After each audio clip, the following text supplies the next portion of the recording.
ጦርነት ከተከፈተ መዘዙ ትልቅ ነው ደሞ ትግራይና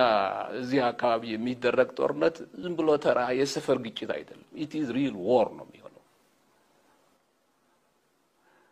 የመረሳት የለበትም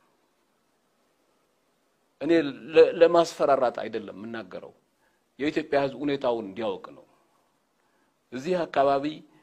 የሚጀመር እሳት ተራ የመንደር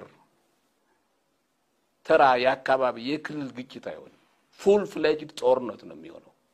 ድንበሩ አይታወቅም አገራችን ሁሉም ያካባቢ ባለጌ የሚጨማለቅባት ኮማሪ ቤት ነው የምትሆነው በሶሻል ሚዲያ ሳይሆን በከላሽን ነው እርስ በርሳችን የምንበዳደለው በዚህ ሂደት ታንክ ቆጥሮ መድፍ ቆጥሮ አሸንፋለሁ ብሎ በዚህ እሳት በዚህ አዳጋ በዚህ ክርቢት የሚጫወት ኃይል የትም ይኑር በዛ ክርቢት ራሱም ይቃጠላል ይሄ ፉከራ አይደለም ስለ ጦርነት ካለኝ ዕውቀት አሁን ስላለው አካባቢያው ሁኔታ ካለኝ ዕውቀት ነው እኛ ብዙ ጉድ ያለብን ብዙ ጠላት ያለብን ሀገር ነው በዚህ አስቸጋሪ አካባቢ የቆምን ሀገር ነው ምን ወስደው